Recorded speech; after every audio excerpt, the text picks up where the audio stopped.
Hola, buenas noches. Damos gracias al Señor que nos pueda permitir a través de este medio conectarnos eh, con cada uno de ustedes. Damos la cordial bienvenida a todos aquellos que por primera vez tal vez se conectan, nos están viendo, nos están escuchando.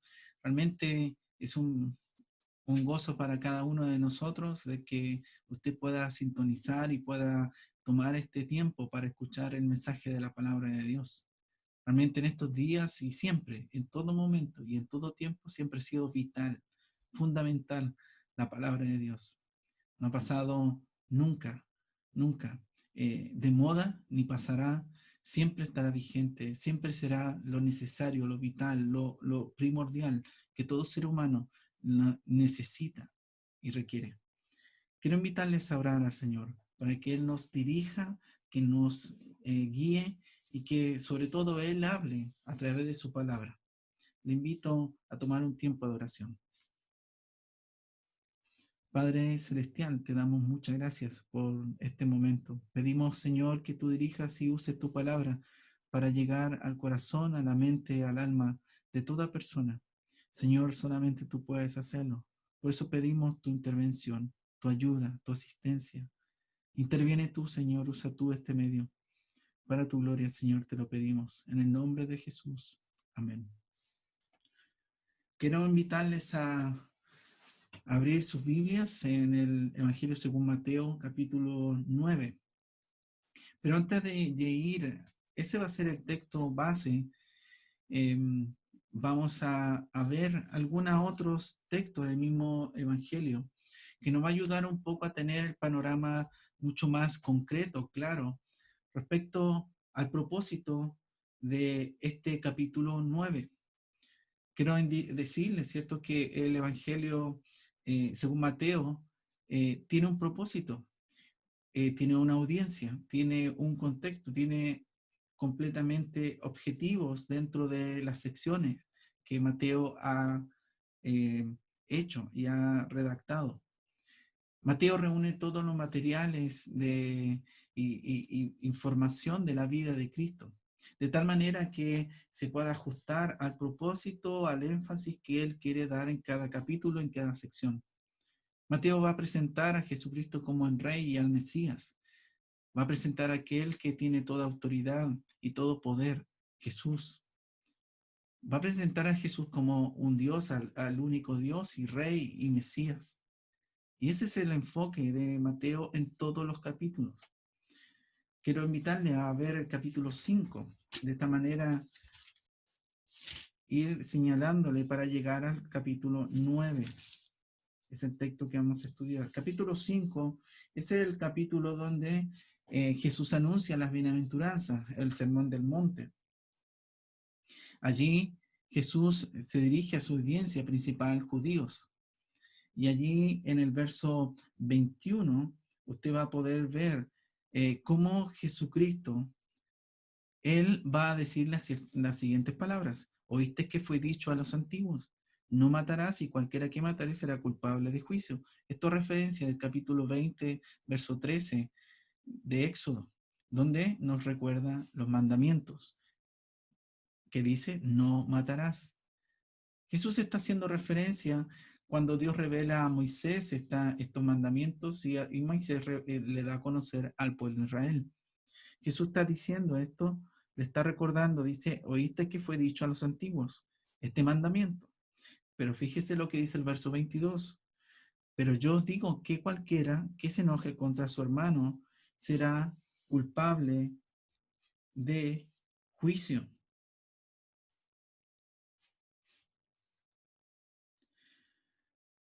Lo que está diciendo acá el Señor Jesucristo, Él no está anulando ni está cambiando el mandamiento, sino que de alguna manera está dando una explicación mucho más concreta, mucho más profunda.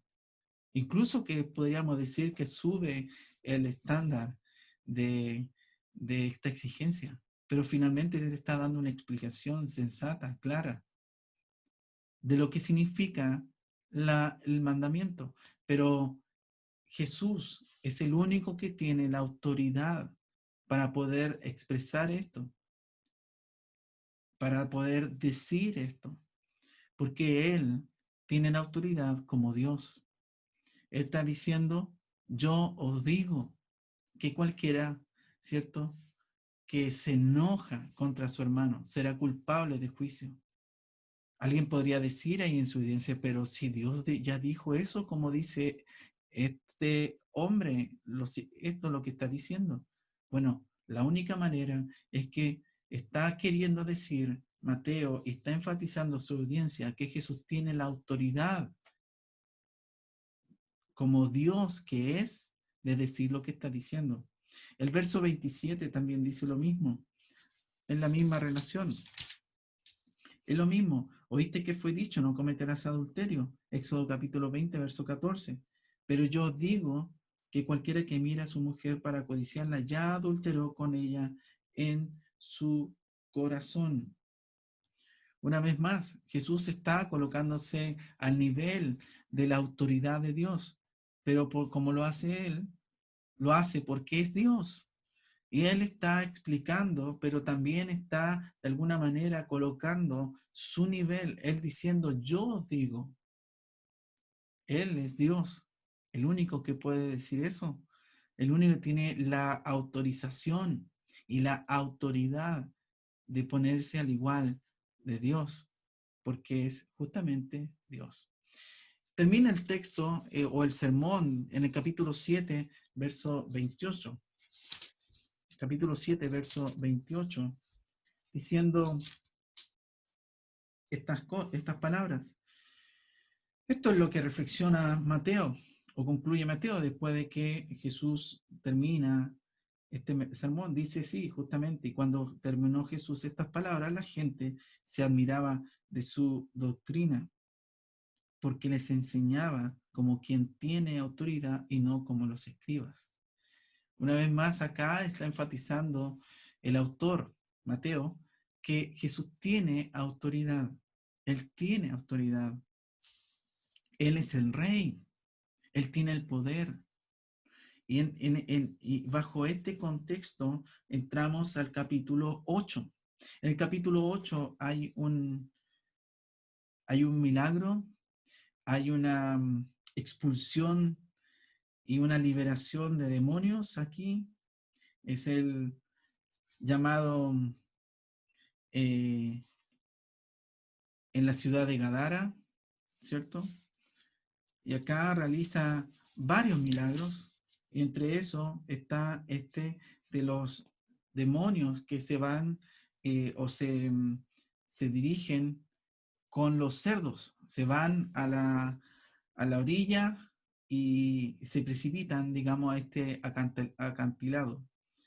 Entonces, Jesús dice acá, cuando llegó a la otra orilla, verso 28, a la tierra de los Gadarenos, vinieron a encuentro dos endemoniados que salían de los sepulcros, feroces en gran manera, tanto que no podían pasar por aquel camino. Y clamaron diciendo, ¿qué tienes con nosotros, Jesús, Hijo de Dios? ¿Has venido acá a atormentarnos antes de tiempo? Estaba paseando lejos de ellos un hato de muchos cerdos, y los demonios le rogaron diciendo, si nos echas afuera, permítanos ir a aquel hato de cerdos. Y allí Jesús da toda una explicación e instrucciones. Pero fíjese lo que sucede en el verso 34. Y toda la ciudad salió al encuentro de Jesús, y cuando le vieron, le rogaron que se fuera de sus contornos. Acá hay una situación muy lamentable. Jesús tenía la autoridad, tenía el poder de hacer todo tipo de manifestaciones y milagros. Sin embargo, acá en esta ciudad llamada Gadara, es rechazado. Le rechazan, no le quieren. A pesar de dar todo tipo de evidencia de los poderes, del poder y de la autoridad que tenía Cristo, del poder y la autoridad que tenía como Dios, la ciudad de Gadara le rogaron que se fuera. No te queremos aquí. Y en este contexto próximo es lo que inicia el capítulo 9 de Mateo. Tristemente,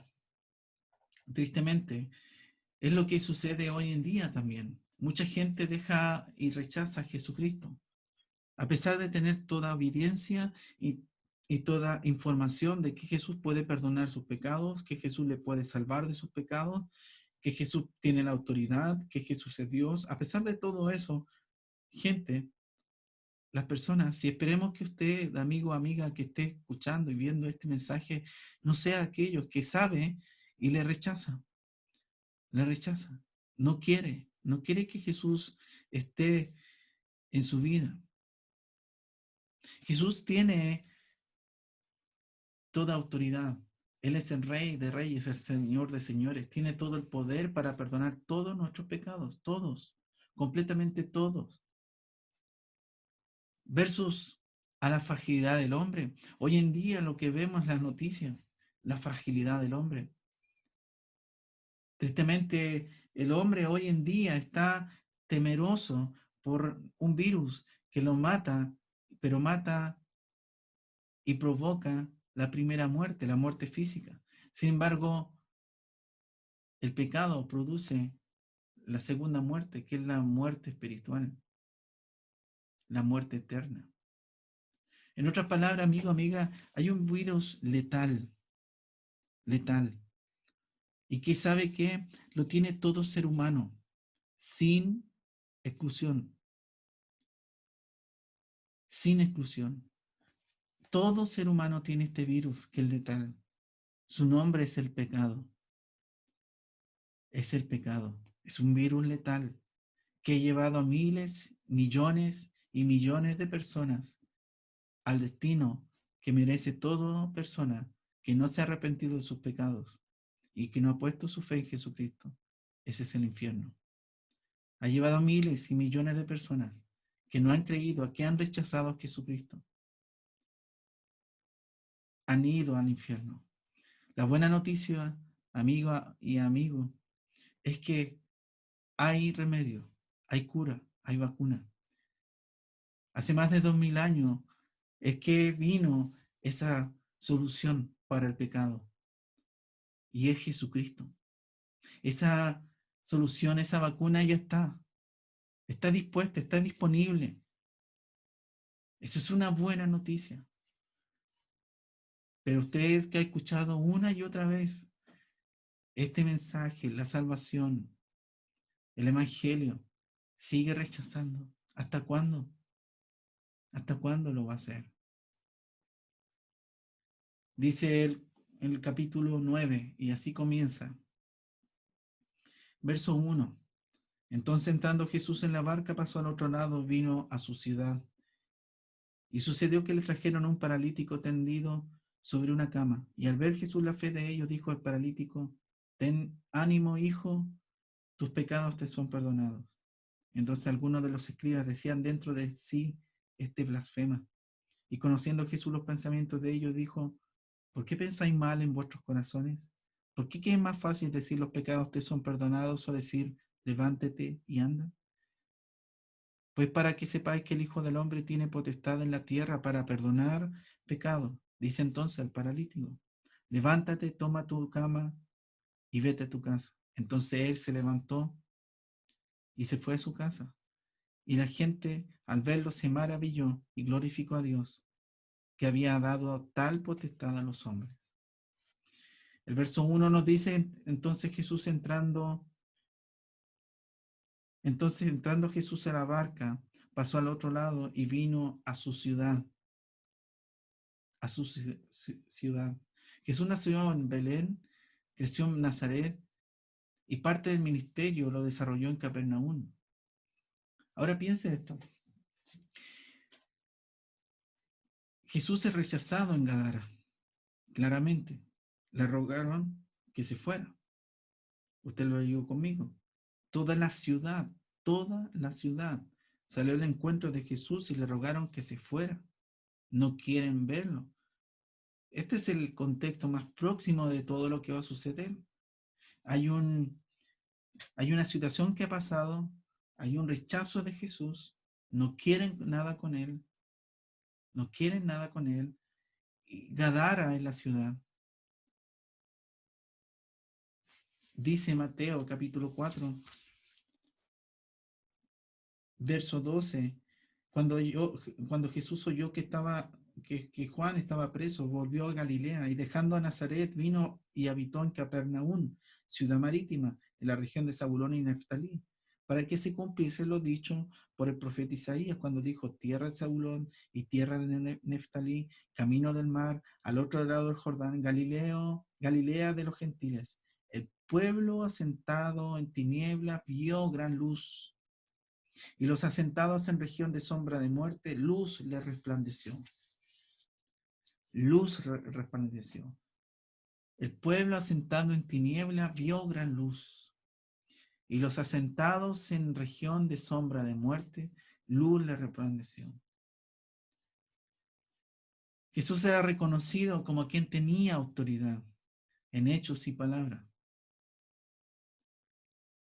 Durante todo este tiempo, Él expresó y dio a conocer grandes milagros. Y esos milagros acreditaban que Jesús era la persona que decía ser, Dios, quien tenía la autoridad y el poder de hacer y decir, perdonar pecados y hacer la voluntad de Dios. Él era la luz del mundo. Él es la luz del mundo. La luz de Gadara, la luz para Capernaum. ¿Quién rechazará esta gran luz? Bueno, Gadara lo hizo. Gadara, esta ciudad completa, rechazó la luz verdadera. ¿Y usted, qué va a hacer con Jesús? ¿Lo va a rechazar? Tiene todas las evidencias. Jesús es el único que ha resucitado al tercer día. Todos los hombres líderes del mundo, religiosos de cualquier tipo de filosofía, han dicho muchas cosas, pero nadie jamás ha resucitado. Y decir que ha resucitado, porque Él lo dijo y se cumplió, pero más aún dijo que Él iba a volver y ciertamente volverá. Todo lo que Él ha dicho y todo lo que Él dijo se ha cumplido. Si Él dice que Él puede perdonar sus pecados, Él ciertamente lo va a poder hacer. Gadara rechazó esta luz verdadera. Y entonces, si viene un paralítico, se acerca un paralítico a esta luz. Veamos, verso 2. Y sucedió que le trajeron un paralítico tendido sobre una cama. Y al ver Jesús la fe de ellos, dijo al paralítico: ten ánimo, hijo, tus pecados te son perdonados. Un paralítico. Acá hay un buen recibimiento frente a todo lo que había sucedido anteriormente. ¿Usted recuerda? La ciudad de Gadara rechazando a Jesús, no queriendo, y ahí pasó al otro lado, dice el verso 1 del capítulo 9, vino a su ciudad. De alguna manera escapando, saliendo de todo eso. Pero hubo un buen recibimiento a Jesús. Este paralítico, la razón de su parálisis no nos dicen, no nos dice el texto, pero sin duda es una persona paralítica, por lo tanto dependía de otras para hacer muchas cosas, para sobrevivir. No puede mover su cuerpo por sí mismo, es incapaz de hacer algo por sí solo. Dice la fe de ellos, incluida la fe del paralítico. Ellos no rechazan a Jesús, es la única esperanza que tienen, es la única posibilidad que tienen.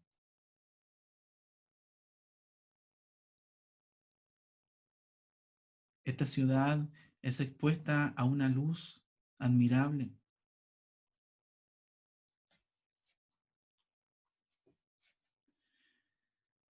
Tristemente, nos dice el capítulo 11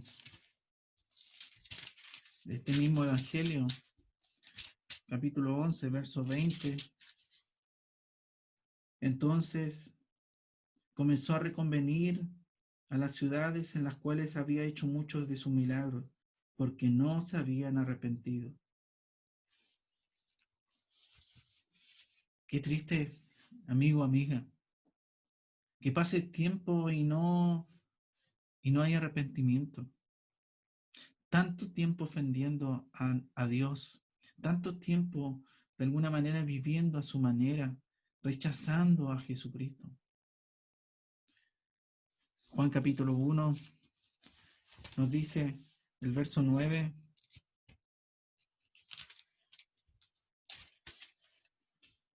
aquella luz verdadera que alumbra a todo hombre venía a este mundo. A los suyos vino y a los suyos no lo recibieron. Más a todos los que recibieron, a los que creen en su nombre, les dio potestad de ser hechos hijos de Dios. Verso 19, este es el testimonio de Juan. El verso, capítulo 3, verso 19. Y esta es la condenación, que la luz vino al mundo, y los hombres amaron más las tinieblas que la luz, porque sus obras eran malas. Nadie quiere acercarse a Cristo, nadie quiere, le rechazan, lo rechazan. El estado espiritual de todo ser humano es amar las tinieblas, tal como lo dice acá. Y esta es la condenación, que la luz vino al mundo y los hombres amaron más las tinieblas. Es amar a las tinieblas y rechazar a Cristo. Pero, ¿qué diferencia tenía este paralítico de los demás? ¿Qué diferencia? ¿Qué motivó al paralítico a acercarse a Jesús? ¿Qué razones tenía siendo que todo alrededor de él era tinieblas, era rechazo? Todo lo contrario. Bueno, sin duda, acá obró la gracia de Dios. La gracia de Dios. La gracia de Dios que obra para toda persona. Como nos dice Santiago, que Dios da gracia a los humildes, pero Él resiste a los soberbios. Este hombre, este joven paralítico, nos recuerda también una gran verdad, la gran verdad del Evangelio. Una persona paralítica es una persona incapaz de hacer por sí solo algo. Usted no puede hacer nada para ser salvo. Usted no puede hacer nada para merecer el cielo. Usted no puede hacer nada para merecer el perdón. Todo es obra de Dios. Todo es gracia de Dios. Todo es obra de Él. Jesucristo le dice: ánimo, hijo, tus pecados te son perdonados. El paralítico no le dice nada, pero Jesús conocía cuál era su peor condición y prioridad. Jesús conocía completamente cuál era la mayor preocupación del joven, de este paralítico. Había una parálisis física, pero también una parálisis espiritual. Y la parálisis espiritual era prioridad. Era la prioridad, era su preocupación. He ahí porque Jesús le dice: ten ánimo,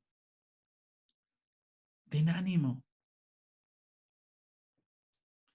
Su ánimo no hubiera sido cambiado si hubiera sido solamente sanado y no perdonado. Porque la sanidad hubiera sido algo temporal. Hubiera muerto, caminando, pero muerto, pero sin Cristo. Por lo tanto, lo que le quejaba a este joven paralítico era principalmente sus pecados que lo mantenían paralítico, incapaz de acercarse a Dios, incapaz de poder tener una relación personal con Él. Lo mismo que a usted, amigo o amiga, es incapaz, usted está paralítico, usted no puede moverse por sí solo, usted depende de la misericordia, de la gracia de Dios que obre, como en este minuto está obrando a través de su palabra. Pero si usted tiene un corazón soberbio y orgulloso, dice su palabra: Dios resiste a los soberbios y da gracia a los humildes. Por gracia sois salvos, Efesios capítulo 2, 8. Por gracia sois salvos por medio de la fe, y esto no de vosotros, pues es don de Dios. Sin lugar a duda, amigo, amiga, Dios trata con usted. Dios trata con usted, como trató con este joven paralítico. Este joven paralítico sabe y comprende que no puede resolver su problema por sí solo.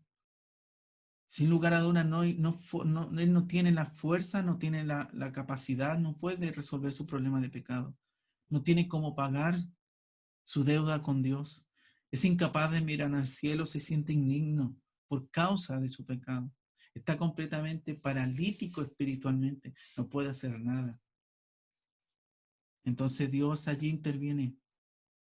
Allí Jesucristo interviene, diciéndole estas preciosas y profundas palabras. Hijo, ten ánimo, ten ánimo. Qué palabras más bellas, qué palabras más conmovedoras. Ten ánimo. Hoy en día, las personas preocupadas por las distintas situaciones que el mundo está viviendo es algo real y por alguna otra razón también debemos estar alertas, pero están preocupados, preocupados por lo que está sucediendo, preocupados por lo que puede dar y hacer tal potencia mundial o no hacer esa potencia mundial. Todo va a terminar, todo va a terminar, todo lo temporal va a concluir. Y todo va a tener, toda persona que no se ha arrepentido de sus pecados va a tener que estar delante del Creador, frente a Él. Le rechazó durante su vida y va a tener que estar delante de este Creador, de Dios mismo, de Jesucristo, como el juez de su vida, de su alma. Esta, y toda persona ha tenido durante toda su vida evidencia suficiente para creer, para entender, para arrepentirse, que solo Cristo tiene autoridad, que solo Cristo tiene poder para perdonar sus pecados, pero la ha rechazado.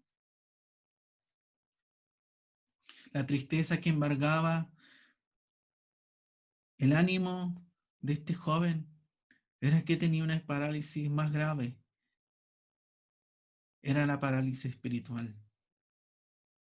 Imagínese cada día este joven pensando que no podía recibir perdón, que no sabía cómo ser perdonado, sus pecados, sus pecados.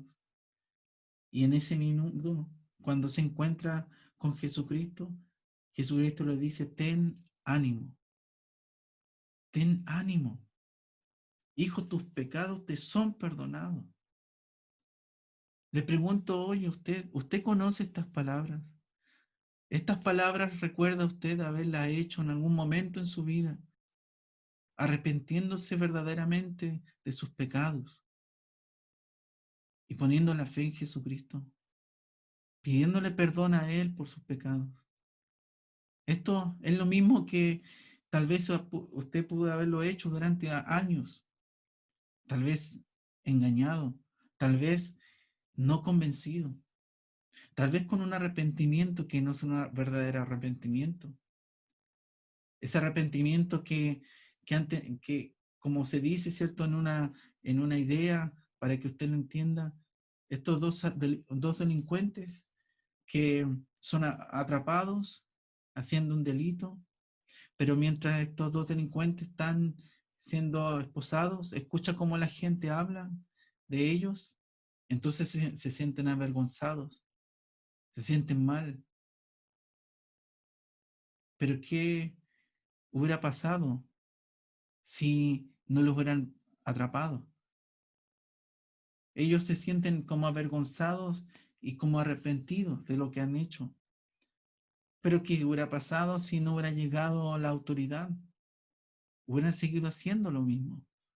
El problema no es que lo que hicieron estuviese en contra de ellos, ¿no? Ellos lo que le está ofendiendo es lo que piensan los demás. A ellos no les importa lo que están haciendo. Estos delincuentes se sienten en su hábitat. Ellos no están arrepentidos, ellos se sienten avergonzados, avergonzados porque lo que otros piensan de ellos. Lo mismo que yo le dijera, si yo le digo a usted delincuente, usted tal vez se ofende, Pero si yo le digo pecador, usted tal vez le da lo mismo. ¿Sabe por qué?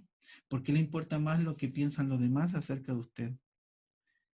Imagínese usted, si tiene a una persona, a un vecino, que sabe que es un delincuente, usted no estaría tranquilo. Pero si su vecino es un pecador, tal vez usted duerme como un bebé. ¿Por qué no tiene alta estima lo que Dios dice acerca de su vida? Dios le trata y Dios le dice que es un pecador. Y que de alguna manera, como estamos viendo acá, estamos paralíticos. No podemos hacer nada en contra de eso. A menos que Dios intervenga. A menos que Dios le conceda el arrepentimiento. A menos que en su conciencia hoy, en este minuto, haya estando este peso que le va generando este efecto a su ánimo, a su vida. Lo mismo que este paralítico, un efecto a su vida, tal como el salmista le dice, mientras callé, envejecieron mis huesos, fueron afectada mi salud, mientras callé, mientras estaba pecando, había pecado, no había confesado mis pecados. Qué palabras más alentadoras, únicas, suficientes para calmar cualquier tipo de, de angustia. Hijo, ten ánimo, tus pecados te son perdonados. ¿Han sido perdonados sus pecados? Hoy pueden ser perdonados sus pecados. Hoy, fíjese, ya el paralítico expuesto a la luz, ahora los escribas van a ser expuestos a esta luz, pero estos escribas van a reaccionar de una manera. Entonces algunos, verso 3, de los escribas decían dentro de sí, este blasfema. Y conociendo Jesús los pensamientos de ellos, dijo, ¿por qué pensáis mal en vuestros corazones? Porque ¿qué es más fácil decir los pecados te son perdonados o decir levántate y anda? Pues para que sepáis que el Hijo del Hombre tiene potestad en la tierra para perdonar pecados, dice entonces al paralítico, levántate, toma tu cama y vete a tu casa. Entonces él se levantó y se fue a su casa. Querida amiga, acá Jesús está en el verso 3 sabiendo muy bien lo que los escribas, lo que estas personas están pensando acerca de él. Jesús es Dios. Jesús sabe lo que hay en el pensamiento. Jesús sabe lo que hay dentro del corazón de las personas. ¿Por qué pensáis mal? Le dice, en vuestros corazones. Jesús como Dios conoce todo del hombre. Jesús conoce toda su vida. Y confronta a Jesús esta idea acerca de él, a los escribas, los confronta. Yo le pregunto, ¿qué piensa usted sobre Jesús? Los escribas pensaban que éste blasfemaba. ¿Qué piensa usted? ¿Piensa que Jesús puede perdonar sus pecados? ¿Piensa usted que Jesús es tan solo un buen hombre, un ejemplo, un mártir, un buen líder o realmente es Dios? ¿Qué piensa usted que Jesús es?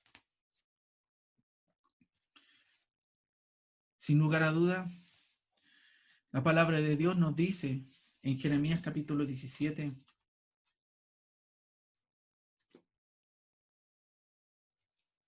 Jeremías capítulo 17, verso 9 al 10. Engañoso es el corazón más que todas las cosas y perverso. ¿Quién lo conocerá? Verso 10. Yo, Jehová, que escudriño la mente, que pruebo el corazón, para dar a cada uno según su camino, según el fruto de sus obras. ¿Qué actitud tuvieron los escribas ante Jesús, ante la luz verdadera? Rechazo. Lo rechazaron. Estos mismos hombres fueron los que van a intentar más adelante apagar esta luz para siempre en una cruz, en un madero. Fracasaron. Al tercer día Jesucristo se levantó glorioso de entre la muerte y hoy está a la diestra del Padre. Este es Jesucristo quien tiene poder y la autoridad para perdonar sus pecados. El verso 5 lo dice que, pero ¿qué es más fácil decir los pecados te son perdonados o decir levántate y anda? En otras palabras, Jesús está diciendo, ¿qué es más fácil? Cualquiera puede decir, perdono tus pecados. No hay evidencia externa para eso. ¿Sí? Entonces, Jesús, para confirmar, para acreditar lo que dice Él, para acreditar quien dice Dios acerca de Él, dice lo siguiente. Pues, verso 6, para que sepáis que el Hijo del Hombre tiene potestad o poder, autoridad en la tierra para perdonar pecados, dice al paralítico, levántate, toma tu cama y vete a tu casa. Este milagro de la sanidad confirmó sin lugar a duda que Jesús tiene el poder y la autoridad para perdonar todos los pecados. No hay nadie como Él, no hay nadie. Jesucristo desea perdonar sus pecados. Él está dispuesto. Él tiene el poder y la autoridad. No hay nadie como Él. No hay nadie. Tristemente los escribas, debiesen haber pensado lo siguiente. ¿Cómo sabe este hombre lo que estamos pensando? ¿Será Dios? Este debiese ser el razonamiento lógico, correcto de los escribas, pero no fue así. ¿Cómo puede perdonar pecados este hombre? ¿Será Dios? Ahora, los escribas dirían, si el paralítico se levanta y camina, este hombre no es cualquier hombre, sino alguien que debe tener poder y autoridad para perdonar pecados. Pero ¿sabe qué? Tristemente, la historia no termina acá. En el capítulo 12 de este mismo evangelio, estos mismos hombres van a atribuir el poder de Jesús, la autoridad de Jesús, que venía no de Dios, sino de Satanás, del diablo. Y esto provoca lo que se llama, ¿cierto?, la blasfemia contra el Espíritu Santo. Cambia todo. A partir de ahí, qué triste, qué lamentable, es que ante toda la evidencia, gran luz, gran iluminación, las personas rechacen a este maravilloso Salvador. El verso 8, finalmente, las personas se asombran de la luz y la gente al verlo se maravilló y glorificó a Dios, que había dado tal potestad a los hombres. Se maravillaron, se quedaron asombrados, asombrados. Miren, los escribas rechazaron a Jesús, las personas se maravillaron y el paralítico es perdonado. Jesús le dice, ten ánimo, hijo, tus pecados te son perdonados. El joven que temía morir en sus pecados se arrepintió. El joven que su ánimo decaía al pensar que moriría sin perdón. El joven que era incapaz de sentir alivio por su pecado. Ahora su vida es distinta. Su vida cambió. Su vida ahora es completamente diferente. Su vida ha cambiado desde el momento que se encontró con Jesús. Su vida ya no es igual. ¿Usted dice que es cristiano y su vida es igual? No. Dígale a este paralítico si su vida es igual a partir del momento que se encontró con Jesús. Su vida ha sido cambiada. Antes no caminaba, ahora camina. Y no tan solo eso, ahora tiene un enorme gozo en su corazón, en su vida, en su alma, al saber que es perdonado. Las evidencias externa e interna son claramente visibles. Toda persona no puede negar lo que Dios ha hecho en la vida de este hombre a través de Jesucristo. No hay comparación. ¿Es así su vida? ¿Qué dice ser cristiano? ¿Hay evidencia suficiente para decir que Jesús ha hecho una obra de salvación única en su vida?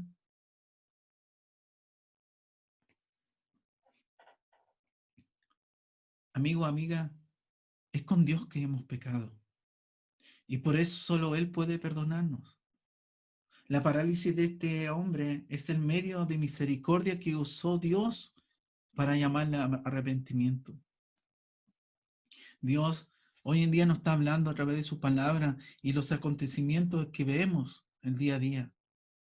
El llamado es arrepentirse, arrepentirse, arrepentirse. Marcos capítulo 1, verso 15. Hechos capítulo 20. El llamado es arrepentirse. Toda persona, arrepentirse de sus pecados, genuinamente, para con Dios, no para con los hombres.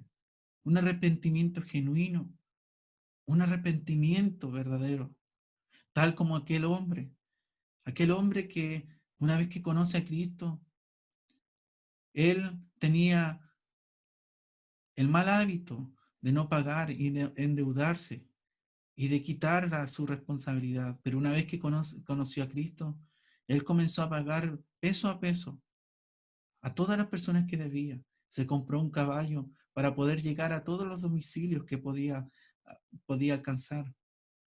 Tristemente, debido a su cantidad de deuda, tuvo que vender su caballo y caminar hasta los últimos domicilios y casas, kilómetros tras kilómetros, y pagar hasta el último peso. Y así lo hizo. Ese es el verdadero arrepentimiento. El verdadero arrepentimiento lo que va a provocar va a ser un hecho concreto, indescriptible, innegable, que una persona que ha conocido a Cristo, su vida ha cambiado por completo. La vida de este hombre ha cambiado por completo, porque se ha encontrado con el verdadero Dios, que es Jesucristo, que tiene el poder y autoridad para perdonar todos sus pecados. Tal como le he dicho y como le dijo este joven, Jesús a este joven: ten ánimo, hijo, tus pecados te son perdonados. Estas mismas palabras se han replicado en su corazón. Si hoy hay algo que agobia su alma, un peso y una carga que está llevando por causa de sus decisiones, por causa de sus malas decisiones, por causa de su pecado, Jesucristo está dispuesto a perdonarle. Dios conceda el arrepentimiento y pueda usted acudir solo con fe a Jesucristo para el perdón completo y absoluto de sus pecados. Oremos al Señor. Padre Celestial, te damos gracias por todas estas verdades que hemos escuchado. Y Señor, te pedimos que nos ayudes a entender que el ofendido que es Jesucristo nos dice en esta noche, en esta tarde, que si creemos en Él, podemos tener vida eterna. Él es el ofendido. Nosotros los que hemos completamente insultado, le hemos ofendido todo el tiempo. Somos los ofensores. Señor, gracias por la misericordia, gracias por tu infinito amor, gracias porque Él, Jesucristo, pagó por nuestros pecados.